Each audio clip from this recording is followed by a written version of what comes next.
आज ही डाउनलोड करें Skymet mobile app, पूछे मौसम का हाल अपनी पसंदीदा भाषा में और रहे बाकियों से एक कदम आगे। नमस्ते दोस्तों, मेरा नाम महेश परावत है। आप सबका स्वागत है स्काईमेट वेदर के नेशनल वेदर बुलेटिन में। 6 सितंबर हो गई है और ये शाम का वीडियो है। ये जो पिक्चर है ये 2-2:30 बजे के आसपास का पिक्चर है। इसमें आप देख सकते हैं कि जो वेलमार्ग, पहले डिप्रेशन था, फिर वेलमार्ग लो प्रेशर एरिया बना जो ये दक्षिणी राजस्थान के ऊपर है।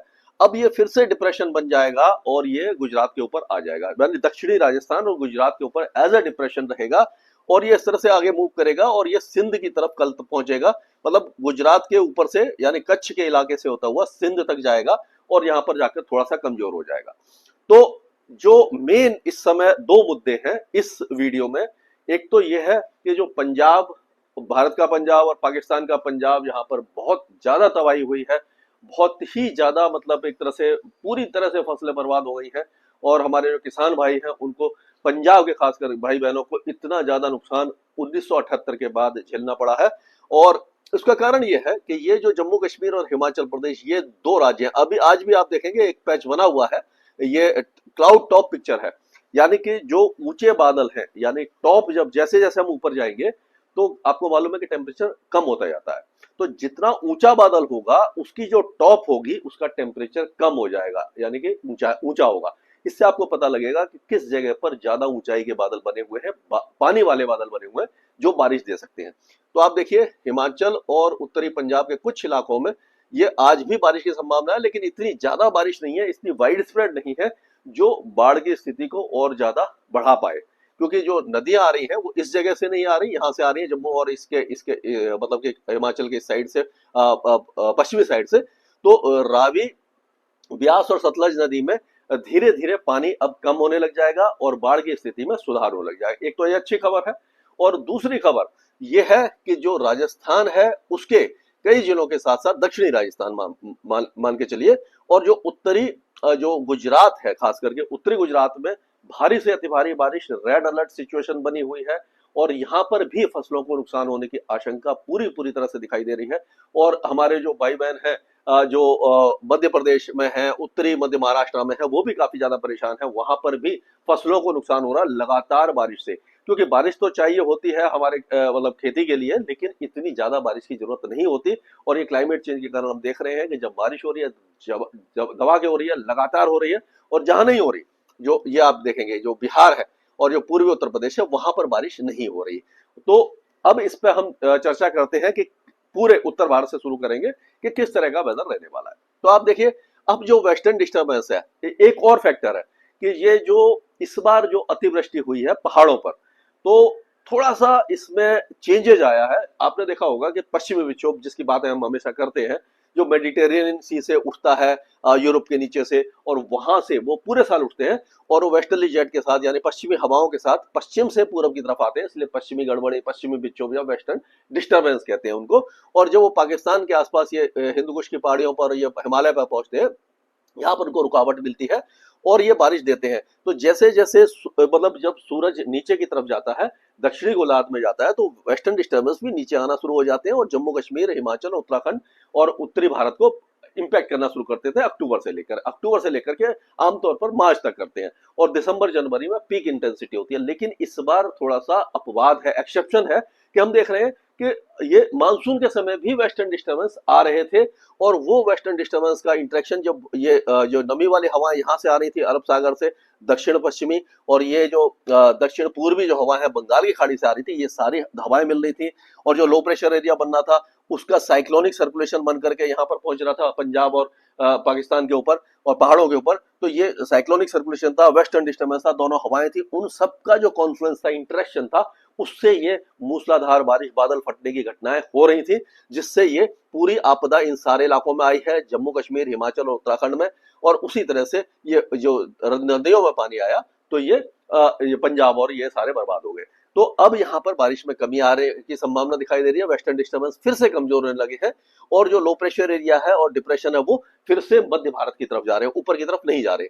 तो अब ऐसा लग रहा है कि अगले 2-3 दिनों के अंदर ही पंजाब, हरियाणा, दिल्ली और राजस्थान के उत्तर पश्चिमी और पश्चिमी जिलों से 3 दिन के बाद मौसम पूरी तरह से साफ होने लग जाएगा। वैसे मानसून की विदाई का समय अभी नहीं आया है, लेकिन इंडिकेशन ऐसे लग रहे हैं कि बहुत ज्यादा अब बारिश की गतिविधियां पाकिस्तान के पंजाब प्रांत से लेकर के पहाड़ों पर पंजाब, हरियाणा, दिल्ली और उत्तर प्रदेश के कुछ इलाकों के साथ साथ ये जो उत्तरी जो राजस्थान है यहाँ पर मानसून की विदाई तो नहीं होगी, लेकिन बारिश में भारी कमी देखने को मिल जाएगी, तो इससे बाढ़ में राहत मिलेगी। तो अभी जो खंड वर्षा है वो पंजाब, हरियाणा, पंजाब के उत्तरी पंजाब में, हरियाणा के कुछ इलाकों में और दिल्ली में, वो किस लिए हो रही है कि कोई वेदर सिस्टम तो नहीं है, लेकिन जो नमी बनी हुई है, आपने देखा होगा जैसे ही धूप निकलती है, गर्मी बढ़ती है, तो फिर से आसमान में बादल बनने लग जाते हैं, काले बादल आपको दिखते होंगे और कहीं पर हल्की बारिश 2-4-5 मिनट की बारिश लेकर के निकल जाती है।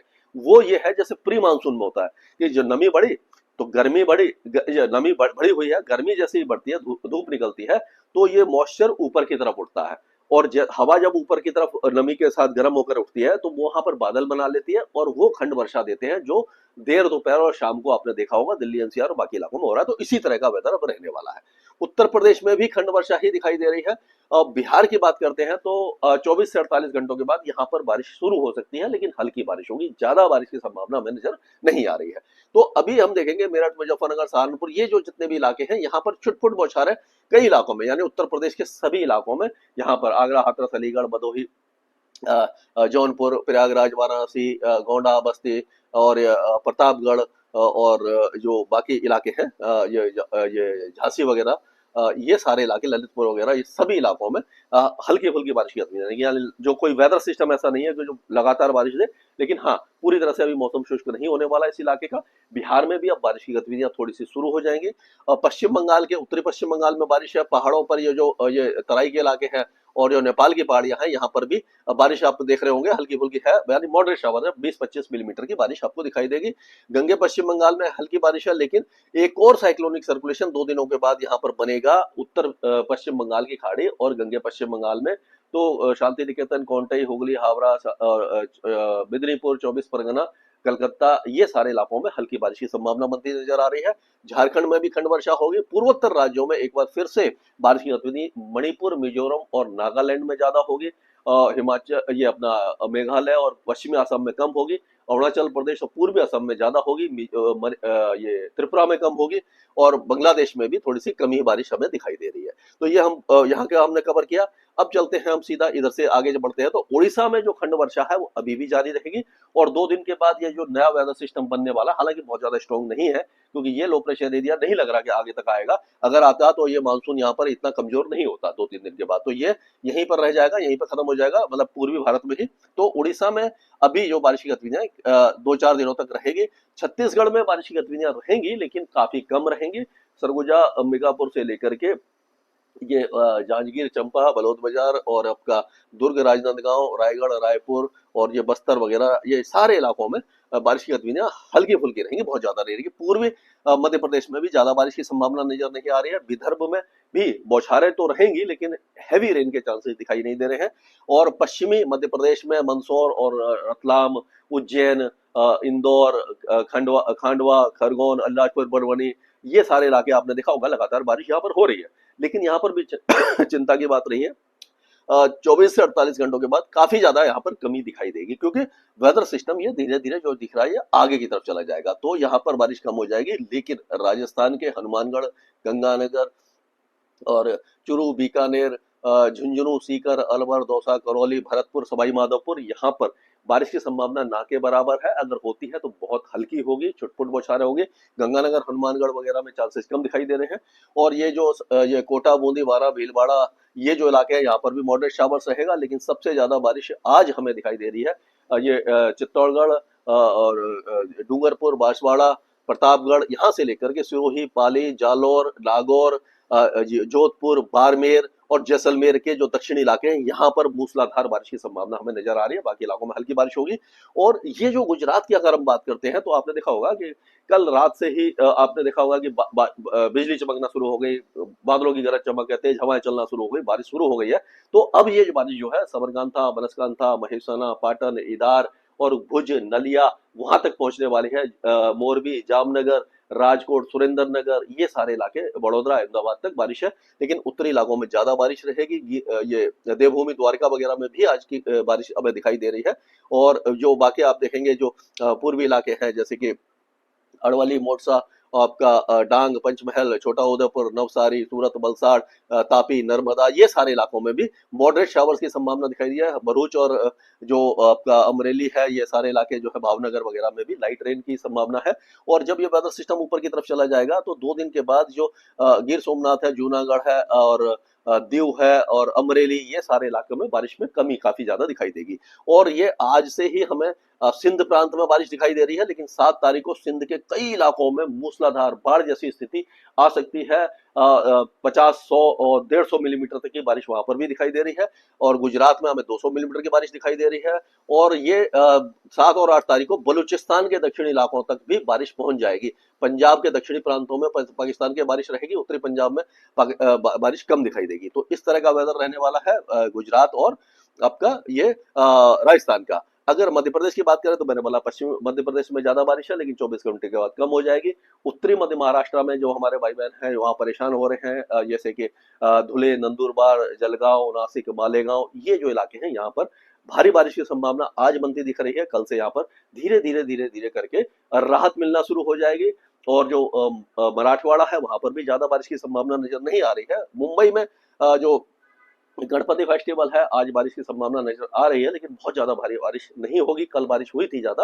अब ये जैसे जैसे हम नीचे की जाएंगे, सिंधुदुर्ग, रत्नागिरी, सांगली, सतारा, कोल्हापुर, गोवा वगैरह, यहाँ पर बारिश कम होती जाएगी, छुटपुट बौछारें ही रहेंगी। और उसी तरह उस्मानाबाद, परभनी, ये सारे इलाके भी बारिश काफी ज्यादा कम देखेंगे। तेलंगाना में भी बारिश की संभावना काफी कम नजर आ रही है। कोस्टल आंध्र प्रदेश में थोड़ी सी बारिश दिखाई दे रही है। रायलसीमा में बारिश नहीं है। इंटीरियर कर्नाटका में ना के बराबर है, बहुत ही हल्की बारिश है। कोस्टल कर्नाटका में लाइट रेन होगी। लक्षद्वीप में भी बारिश कम दिखाई दे रही है। तमिलनाडु में बहुत कम बारिश है। चेन्नई वगैरह में आज हल्की फुल्की बारिश की गतिविधियां हो सकती है। लेकिन आप देखिए, ये जो बादलों का समूह है ये आगे बढ़ रहा है, लेकिन यहाँ पर ही ये अंडमान और निकोबार द्वीपों में भारी बारिश दे रहा है। तो इस तरह का वेदर अभी रहने की संभावना नजर आ रही है। तो हम देखेंगे कि जैसे आज 6 तारीख है, 8, 9 तारीख से हम देखेंगे कि यहां से मानसून हटेगा तो नहीं, लेकिन बारिश काफी ज्यादा कम हो जाएगी। कम से कम एक तरह से मौसम शुष्क जैसा हो जाएगा। और मानसून के जो मतलब कि विड्रॉल के इंडिकेशन क्या होते हैं कि पाकिस्तान के ऊपर, सेंट्रल पाकिस्तान के ऊपर एक विपरीत चक्रवाती हवाओं का क्षेत्र बन जाता है। चक्रवाती हवाओं का क्षेत्र क्या होता है कि ये जैसे ये बना हुआ है, डिप्रेशन बना है, तो ये हवा कैसे घूम रही है, इस तरह से घड़ी की उल्टी दिशा में। घड़ी की उल्टी दिशा में घूम रही है तो ये ऊपर की तरफ उठ रही है। ऊपर की तरफ उठ रही है तो ठंडी हो रही है, बारिश, बादल बना रही है, बारिश हो रही है। लेकिन एंटी साइक्लोन का मतलब है घड़ी की दिशा में हवा घूमती है और वो नीचे की तरफ बैठती है। जब नीचे की तरफ बैठेगी तो क्या होगा कि जब जैसे हम नीचे आएंगे तो तापमान बढ़ता जाता है, तो उसमें जो नमी है वो सूखती जाती है। तो एकदम ड्राई वेदर होता है, शुष्क मौसम हो जाता है, क्लियर स्काई होता है। और यहाँ से ये जो हवाएं इस तरह से घूमेंगी तो ये उत्तर पश्चिमी दिशा से जब हवा चलने लग जाती है तो ये मानसून के विड्रॉल का संकेत होता है। लेकिन अभी कोई एंटी साइक्लोन बनता दिख नहीं रहा एक हफ्ते तक। जब से ही बनेगा मैं आपको बताऊंगा। तो ये मान के चलिए, जब उत्तर पश्चिमी सूखी हवाएं आने लगती हैं तो मानसून को पुश करने लग जाती हैं, हटाने लग जाती हैं। और जो मानसून को लेके आती हैं वो दक्षिण पश्चिम मानसून इसीलिए कहते हैं। दक्षिण पश्चिम से यहाँ से आती है, ये ईस्टर्न, ये वेस्टर्न एंड है, और यहाँ से आकर के बंगाल की खाड़ी से इस तरह से टर्न होती है। तो यहाँ से मानसून दोनों साइड से आगे आता है। यानी पूर्वी हवाएं जो मानसून को लेके आती है, दक्षिण पश्चिमी लेके आती है, और उत्तर पश्चिमी हवाएं जो है उसको मानसून को हटाना शुरू कर देती है। तो इस तरह का ये सिस्टम होता है। और जो भी अपडेट होगा मैं लगातार आपके साथ शेयर करता रहूंगा। अभी मैं अगले दो दिनों तक मतलब एक ही वीडियो डाल पा रहा हूँ। जैसे मैंने बताया कि लैपटॉप खराब है और मेरे दोनों लैपटॉप खराब हो गए हैं। और कोई भाई बोल रहे थे कि स्काईमेट के पास क्या एक ही लैपटॉप है? ये मैं घर से बनाता हूँ वीडियो अभी इस समय, और ये मेरे पास जो लैपटॉप है उसी से बना रहा था, इसीलिए थोड़ा सा प्रॉब्लम आ रही है। स्काईमेट वेदर में अभी के लिए इतना ही। मौसम से जुड़ी सटीक जानकारी और खबरों के लिए हमारे YouTube चैनल को सब्सक्राइब करें और बेल आइकन दबाकर हर खबर पर रखें नजर।